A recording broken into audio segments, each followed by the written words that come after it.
하나님 아버지 감사합니다. 지난밤도 주님 품에서 안식하게 하시고 이 아침 새날을 맞아 우리의 발걸음을 주님의 전으로 향하게 하시니 감사합니다. 사랑의 주님, 어제도 우리의 삶의 둯대가 되어주셨으니 오늘도 우리의 발의 등불이 되어주실 것을 믿습니다. 오늘도 주님께서 우리의 걷는 길에 함께 하시고 우리를 훈계로 가르쳐 주시옵소서. 세상의 달콤한 소리와 화려한 것들에 마음 빼앗기지 않게 하시고 온전하신 주님을 우리의 마음에 모시고 기쁨으로 살아가는 하루가 되게 하여 주시옵소서. 하나님, 사는 게 그리 즐겁지 않은 이들이 있습니다. 인생의 짐이 무거워 도망가고 싶은 이들도 있고 하는 일마다 잘 되지 않아 시리에 빠진 이들도 있으며 매일 반복되는 평온한 일상에 무료함을 느끼는 이들도 있습니다. 주님께서 그들을 이 땅에 보내실 때에 창조하신 목적이 있음을 그들로 깨달아 알게 하여 주시기를 원합니다. 주님께서 한 사람 한 사람 그들 각자에게 주님의 음성을 들려주시고 그들을 다시 일으켜 세워 주시옵소서. 고난 가운데 있는 이들에게는 능력의 주님으로 나타나 주시어 그들에게 용기를 부어주시고 그들이 상상하지 못한 주님의 방법으로 그들의 짐을 가볍게 하여 주시기를 소망합니다. 거듭된 실패의 경험으로 낙심과 좌절의 시간을 보내는 이들에게는 위로의 주님으로 나타나시어 주시어 그들의 상한 마음을 어루만져 주시고 다시 소망을 품고 일어설 수 있도록 손잡아 일으켜 주시기를 원합니다. 무기력에 빠져 하루하루 의미 없이 살아가는 이들에게는 생명의 주님으로 나타나 주시어 그들이 평온한 일상의 소중함을 깨닫고 하나님께 감사하며 넘치는 생명력으로 다시 힘차게 일상을 살아내게 하여 주시기를 원합니다. 하나님, 우리가 살아가는 모습은 다 다르지만 오직 주님 안에서 삶의 의미를 발견하고 주께 위로받기를 원하며 이 이른 새벽 이 자리에 나왔습니다. 각자의 삶 속에 찾아오시는 하나님을 만나게 하시고 다시 새롭게 믿음 안에 설 수 있도록 은혜를 베풀어 주시옵소서. 하나님, 한국교회를 위하여 기도합니다. 지난 역사를 되돌아보면 주님의 은혜가 아니고서는 설명할 것이 없습니다. 그 옛날 참으로 외진 땅, 사람들의 발길이 닿지 않는 조용한 땅, 이 한반도에 주님의 사람들을 보내주시고 그들의 헌신을 통하여 주님의 말씀이 이 땅에 선포되게 하셨습니다. 수많은 이들의 피값을 치르는 아픈 시간들이 있었지만 순교자의 피가 교회의 씨앗이 되어 이 척박한 나라에 심겨졌습니다. 민족의 아픔이었던 일제강점기에도 삶의 터전을 새롭게 일구어야 했던 해방 이후에도 주님께서는 이 땅에 믿음의 사람들을 남겨두셨습니다. 그리하여 고통 가운데 있는 민족을 위해 기도하게 하셨고 이 민족이 불굴의 의지로 민족적 어려움을 기적같이 감당해 낼 수 있게 하셨습니다. 주님, 이 땅을 향한 주님의 끝없는 자비와 돌보심에 감사를 드립니다. 하오나 주님, 지금 이 땅의 모습을 바라볼 때 우리는 그저 부끄럽습니다.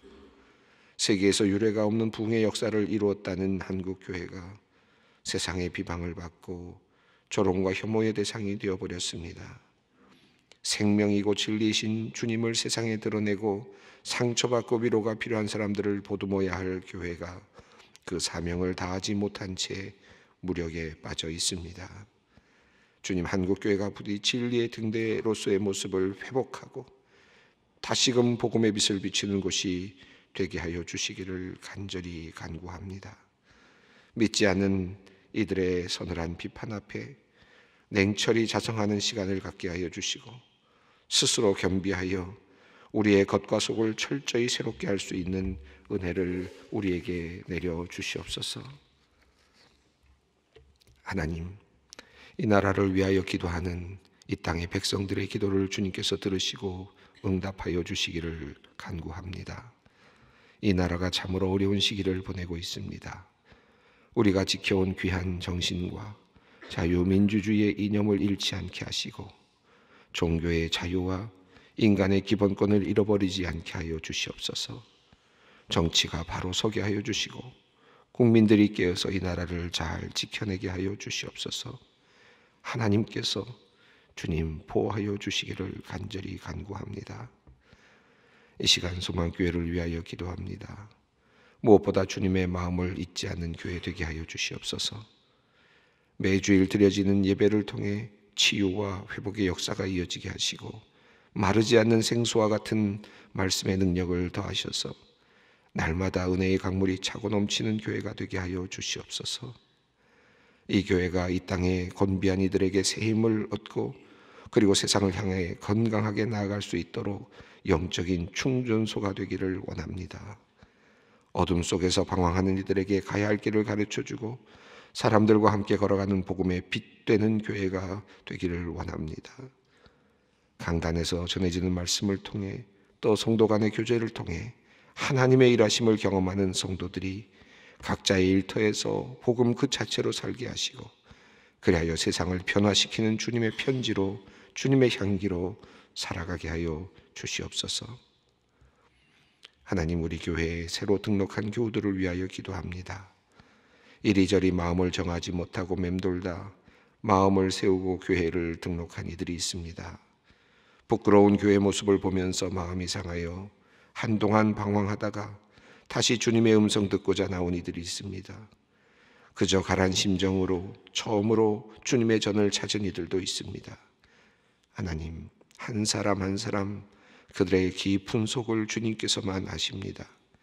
주님을 찾는 가란 마음 속에 생수와 같은 주님의 은혜가 넘치게 하여 주시옵소서. 우리 소망교회에서 영적인 충전이 일어나게 하시고 그들이 교회를 통하여 신앙이 바르게 성장하여 마침내 하나님의 귀한 군사로 쓰임받게 하여 주시옵소서. 하나님, 오늘 8살 어린 나이에 뇌전중 수술을 받아야 하는 어린이가 있습니다. 수술의 전 과정을 하나님께서 인도하여 주시고 수술 후 후유증이 없도록 지켜주시옵소서. 아이를 위해 기도하는 부모와 가족의 마음도 하나님께서 위로하여 주시고 힘을 주시옵소서. 수술을 통해 하나님께서 지금도 역사하심을 체험할 수 있도록 은혜를 더하여 주시옵소서. 주님, 이제 하나님의 말씀 앞으로 나아갑니다. 하늘로부터 내려오는 신령한 은혜를 받아 누리게 하여 주시옵소서. 성령님의 역사하심을 간구하옵고 이 모든 말씀 나의 힘이요 나의 생명이 되시는 우리 주 예수 그리스도의 이름으로 기도드립니다. 아멘. 오늘 하나님의 말씀은 히브리서 3장 7절로 19절 말씀입니다. 히브리서 3장 7절로 19절 말씀 한 목소리로 봉독합니다. 그러므로 성령이 이르신 바와 같이 오늘 너희가 그의 음성을 듣거든 광야에서 시험하던 날에 거역하던 것 같이 너희 마음을 완고하게 하지 말라. 거기서 너희 열조가 나를 시험하여 증언하고 40년 동안 나의 행사를 보았느니라. 그러므로 내가 이 세대에 노하여 이르기를 그들이 항상 마음이 미혹되어 내 길을 알지 못하는도다 하였고 내가 노하여 맹세한 바와 같이 그들은 내 안식에 들어오지 못하리라 하였다 하였느니라. 형제들아, 너희는 삼가 혹 너희 중에 누가 믿지 아니하는 악한 마음을 품고 살아계신 하나님께서 떨어질까 조심할 것이요 오직 오늘이라 일컫는 동안에 매일 피차 권면하여 너희 중에 누구든지 죄의 유혹으로 완고하게 되지 않도록 하라. 우리가 시작할 때에 확신한 것을 끝까지 견고히 잡고 있으면 그리스도와 함께 참여한 자가 되리라. 성경에 일렀으되 오늘 너희가 그의 음성을 듣거든 경노하게 하던 것과 같이 너희 마음을 완고하게 하지 말라 하였으니 듣고 경노하게 하던 자가 누구냐? 모세를 따라 애굽에서 나온 모든 사람이 아니냐? 또 하나님이 40년 동안 누구에게 노하셨느냐? 그들의 시체가 광야에 엎드러진 범죄한 자들에게가 아니냐? 또 하나님이 누구에게 맹세하사 그의 안식에 들어오지 못하게 하셨느냐? 곧 순종하지 아니하던 자들에게가 아니냐? 이러보건대 그들이 믿지 아니함으로 능히 들어가지 못한 것이니라. 아멘. 히브리서 시작점을 늘 제가 앞부분에서 말씀을 드리곤 합니다마는 예전에 우리 조상들에게 여러 모양으로 말씀하신 하나님께서 마지막 날 아들을 통하여 말씀하셨다라고 하는 선언으로부터 히브리서가 시작이 되었습니다.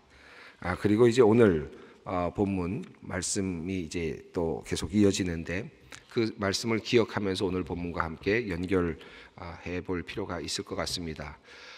우리가 어제 읽었던 말씀은 예수님과 모세와의 비교였습니다. 예수님께서 성육신 하셔서 인간의 몸을 입으시고 고난 당하심으로써 그 고난을 아시기 때문에 인간의 모든 것을 또 이해하시고 또 그들을 이끌어 가실 수 있다 하는 그러한 내용이 있었죠.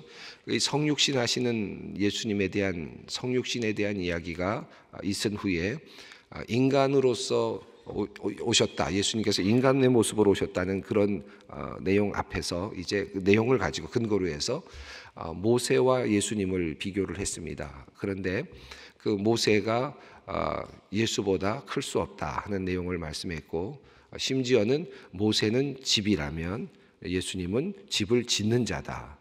그러니까 창조된 것과 창조하시는 분과의 차이다. 만드시는 분과 그리고 만들어진 것과의 차이다. 모세와 예수와의 차이는 그 정도로 큰 차이가 있다. 완전히 다른 차이죠.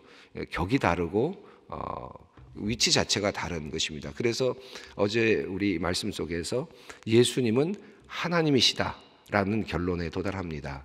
지은 자가 하나님이시다. 지으시는 분은 하나님이시다라고 하는 말씀으로 예수 그리스도는 하나님이시다. 모세는 인간이고 이 둘을 확실하게 구별을 합니다. 그러니까 그 전에 있던 말씀은 성육하여 오신 예수님, 그러니까 인간의 몸을 입고 오신 예수님이죠. 고난을 당하시고 십자가에 죽으셔서 구원의 창시자가 되시기 위하여서 인간의 몸을 입고 오셨던 예수님의 모습을 설명했는데, 이렇게 성육신에 대한 말씀을 하신 다음에 인간 중에서 가장 최고라고 할 수 있는 유대인들에게 모세를 옆에 놓고 모세와 예수님을 비교하면서 예수님은 하나님이시다 하는 또 다른 고백을 하도록 이제 이끌고 있습니다. 자, 그리고 7절 이후부터 이제 오늘 본문 말씀은 흥미로운 내용인데, 모세의 이야기를 했는데 모세의 시절로 이제 돌아가고 있습니다. 그리고 7절부터 11절까지의 말씀을 이제 일단 성경 말씀을 읽는데요. 이 부분은 설교라고 생각하시면 좋을 것 같습니다. 설교 말씀이라고 생각하고 이 말씀을 읽으면 좋을 텐데, 7절부터 11절 말씀은 구약에 있는 말씀을 지금 읽은 겁니다. 이 부분은 시편 95편 7절부터 11절에 있는 내용을 읽었는데요. 인용한 것인데, 한번 여러분 화면을 보시면서 시편 95편 7절부터 11절 먼저 한번 읽어보겠습니다. 함께 읽겠습니다. 그는 우리의 하나님이시요 우리는 그가 기르시는 백성이며 그의 손이 돌보시는 양이기 때문이라. 너희가 오늘 그의 음성을 듣거든 너희는 무리바에서와 같이 또 광야의 마사에서 지냈던 날과 같이 너희 마음을 완악하게 하지 말지어다. 그때 너희 조상들이 내가 행한 일을 보고서도 나를 시험하고 조사하였도다. 내가 40년 동안 그 세대로 말미암아 근심하여 이르기를 그들은 마음이 미혹된 백성이라 내 길을 알지 못한다 하였도다. 그러므로 내가 노하여 맹세하기를 그들은 내 안식에 들어오지 못하리라 하였도다. 이 부분 참 재미있습니다. 설교학적으로 보면 아주 흥미로운 관점이 나타나는데요. 왜냐하면 구약에 있는 말씀을 지금 가져와서 이끌어서 구약에 있는 말씀을 해석하는데 새로운 방식으로 지금 해석을 하는 거죠. 이 말씀은 지금 다윗의 시라고 알려져 있는 그런 시죠. 그래서 그 93편부터 100편까지 그 왕권을 강화하는 그런 이제 시입니다. 그런데 이 시편에 95편에 이제 나오는 내용을 가지고 이제 인용을 지금 하고 있습니다. 이야기의 내용은 모세 이야기고 모세와 광야에서 있었던 이야기입니다. 출애굽 사건을 이야기하고 있습니다. 그런데 출애굽 사건을 이야기하고 있는데 실제로는 시편을 지금 쓰고 있습니다. 이 시편은 몇백 년 후죠. 다윗 시절에 출애굽의 사건을 다시 회상하면서 지금 그때의 사건을 회상하면서 너희는 주의 음성을 듣거든 이렇게 해야 된다라고 말씀했던 내용입니다. 그러니까 시편의 시점하고 출애굽의 시점 사이에는 이제 몇백 년이 지금 흘러 있는 시점입니다. 자, 그런데 이제 또다시 그때 그 말씀했던 바로 그 내용을 다시 또 몇백 년 후에 지금 히브리서 기자가 인용을 하고 있습니다. 자, 그러니까 이 말씀은 사건은 아주 오래전에 있었고 그 사건에 대한 해석이 몇백 년 후에 있었고 그리고 그 몇백 년 후에 있었던 그 해석을 다시 히브리서가 몇백 년이 지나서 다시 그것을 가져다가 사용하는 이제 그런 형태로 되어 있습니다. 자, 그러면서 말씀하기를 7절 앞부분을 보면 그러므로라고 되어 있습니다. 이 그러므로는 여러 앞에 있는 모든 문장을 받을 수도 있고요. 전체를 받을 수도 있을 것 같아요. 이 흐름상에서는 앞서 말씀드렸습니다마는 옛적의 조상들로 여러 모양으로 말씀하신 하나님께서 이제 마지막 날에 아들을 통하여 말씀하셨다라는 첫 번째 히브리서 1장 1절 앞부분에 있는 말씀을 그대로 가져다가 바로 여기 붙여도 말씀은 이어질 것 같습니다. 그러므로 성령이 이르신 바와 같이 라고 되어 있습니다. 성령을 이제 가지고 왔습니다. 여기서 드디어 성령이라고 하는 매우 중요한 이제 하나의 중요한 분이 여기서 등장하는데 신성 하나님 어떤 하나님의 역할을 하고 있는 것을 분명하게 드러내고 있습니다. 성령께서 몇백 년 전에도 계셨던데 이제 또 이제 이것을 해석을 하는데 이 해석은 성령을 통한 해석이다라는 것을 이제 분명히 하고 있습니다. 성령께서 이르신 바와 같이 자. 몇백 년 전에 있었던 그 출애굽의 사건을 몇백 년 후에 성령께서 말씀하셨는데 다윗을 통해서 말씀하셨다라는 것입니다. 이 말을 다시 또 한 번 더 뒤집으면 이제 성령께서 이제 너희들에게 이 말씀을 또 하신다라는 겁니다.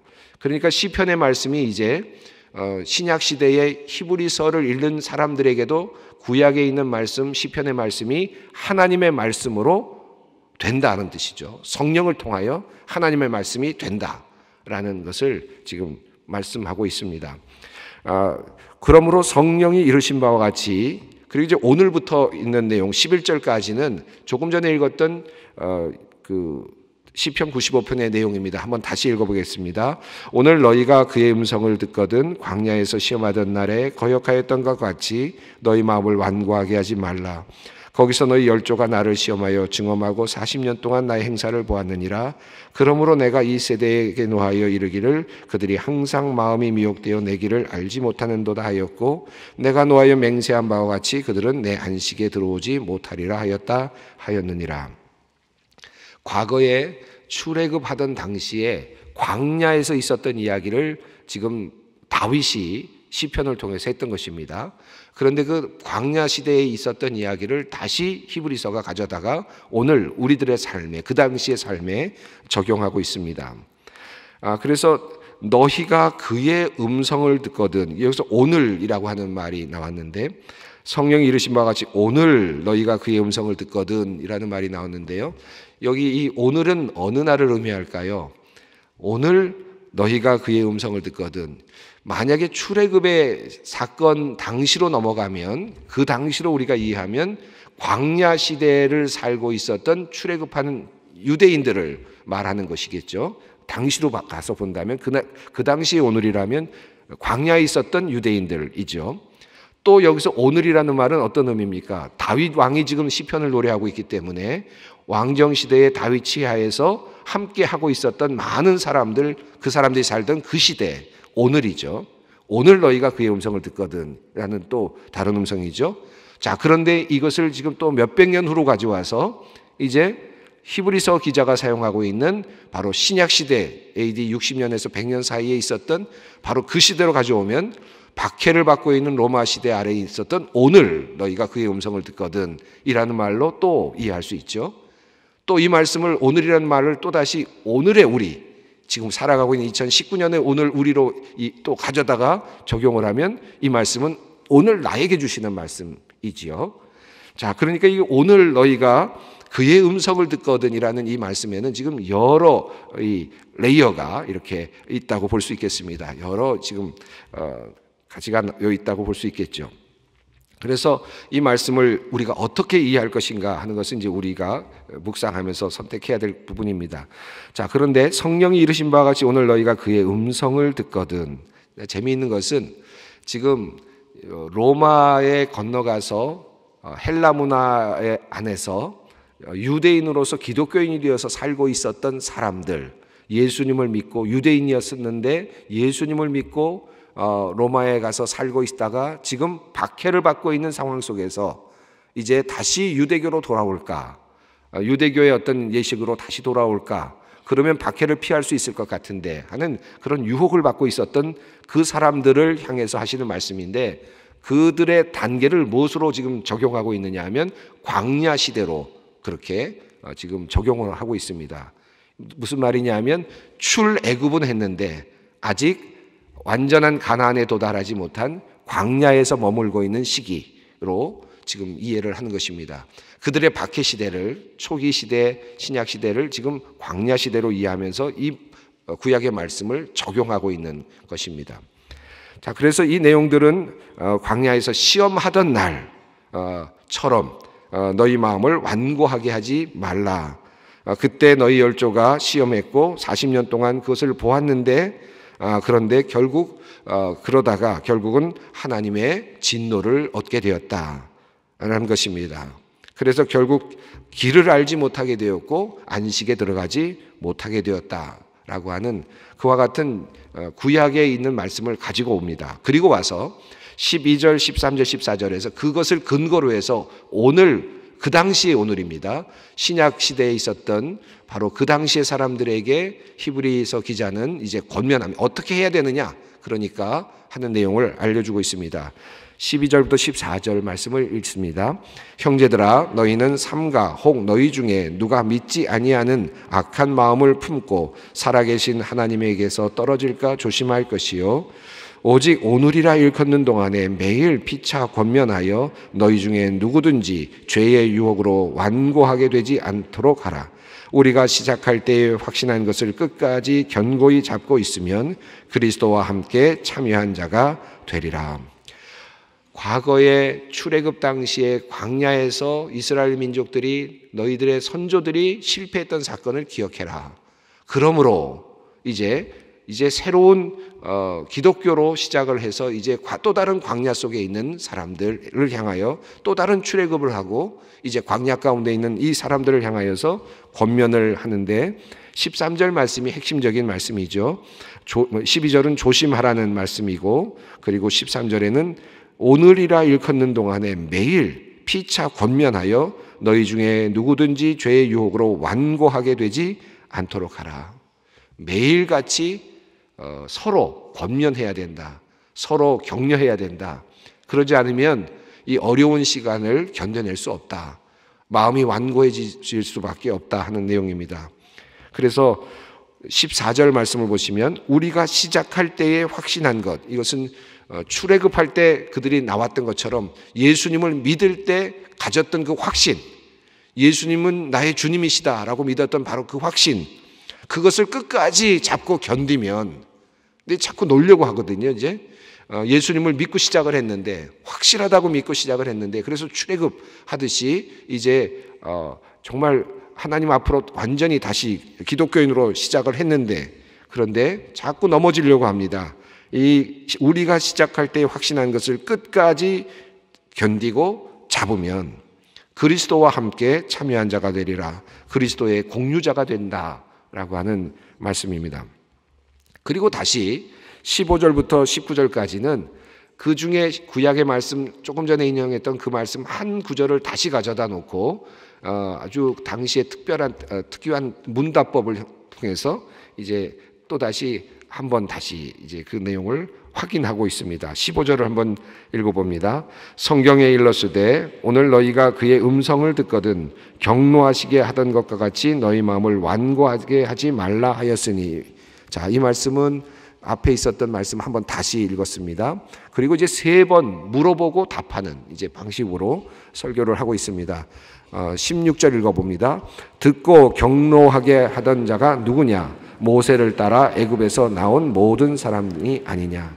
하나님을 경노케 했던 사람이 누구냐? 출애굽을 해서 광야에 나와 있었던 사람들이 아니냐?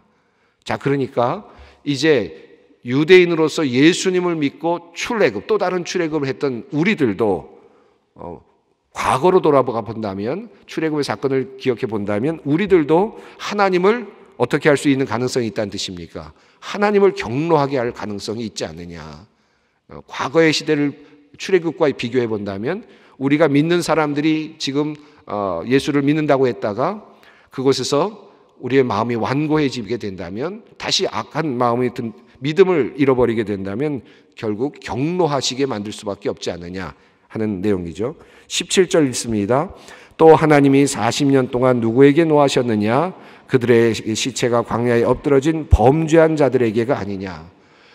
이스라엘 민족을 출애굽시켜서 끌고 나오셨는데 그럼에도 불구하고 그들을 광야에서 죽이셨죠.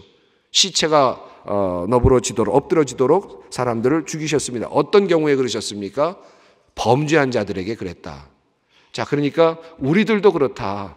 예수를 믿고 이제 하나님의 구원의 자리에 나왔습니다. 그러나 범죄한 자들은 하나님의 심판을 그곳에서도 받을 수 있다. 엄한 그런 엄한 경고의 말씀을 하고 있습니다. 또 18절 말씀합니다. 또 하나님이 누구에게 맹세하사 그의 안식에 들어오지 못하리라 하셨느냐? 곧 순종하지 아니하던 자들에게 아니냐. 안식을 위하여 가나안 땅을 예비하시고 이스라엘 민족을 출애굽시키셨는데 출애굽한 다음에 그들을 안식에 들어가지 못하도록, 약속의 땅에 들어가지 못하도록 하신 사람들이 있지 않았느냐? 누구였느냐? 순종하지 않았던 사람이 아니었느냐. 사실 16절, 17, 18절이 지금 아주 강력한 경고의 말씀입니다. 예수를 믿었다고 우리가 모두 다 구원받는 줄 아느냐? 모두가 다 가나안 땅에 들어가는 줄 아느냐? 예수 믿었다고 다 안식에 들어가는 줄 아느냐? 모두가 다 살아서 하나님의 나라를 경험하는 줄 아느냐? 출애굽을 생각해 봐라. 예수를 믿은 다음에도 우리에게는 과제가 있다. 우리는 지금 광야에 있다. 우리의 불신앙으로 우리는 애굽에서 시험을 하면 하나님을 노하게 하듯이 우리가 믿는 자로서 이 자리에서 하나님 불신을 갖게 되면 하나님을 노하게 할 것이고, 더 나아가서 하나님으로부터 심판을 받게 될 것이고 안식에 들어가지 못하는 형벌을 받을 수 있을 것이다 하는 것입니다. 19절은 그 말씀을 다시 한번 확인합니다. 이로 보건대 그들이 믿지 아니함으로 능히 들어가지 못한 것이니라. 우리가 지금 떠났는데, 예수를 붙잡고 이제 새로운 신앙의 여정을 떠났는데 목적지에까지 들어가지 못할 수도 있다라고 하는 경고의 말씀을 하고 있습니다. 이 말씀은 사실은 깊이 묵상할수록 무서운 말씀입니다. 우리가 광야에까지 출애굽해서 나왔다가 광야에서 그만 사라지고만 약속의 땅까지 들어가지 못한 수많은 사람들을 생각하면서 우리의 여정이 과연 어디에 있는가 고민하고 또 반성하는, 회개하는 그런 시간이 되었으면 좋겠습니다. 주님 가르치신 기도 함께 드립니다. 하늘에 계신 우리 아버지, 아버지의 이름을 거룩하게 하시며 아버지의 나라가 오게 하시며 아버지의 뜻이 하늘에서와 같이 땅에서도 이루어지게 하소서. 오늘 우리에게 일용할 양식을 주시고 우리가 우리에게 잘못한 사람을 용서하여 준 것 같이 우리 죄를 용서하여 주시고 우리를 시험에 빠지지 않게 하시고 악에서 구하소서. 나라와 권능과 영광이 영원히 아버지의 것입니다. 아멘.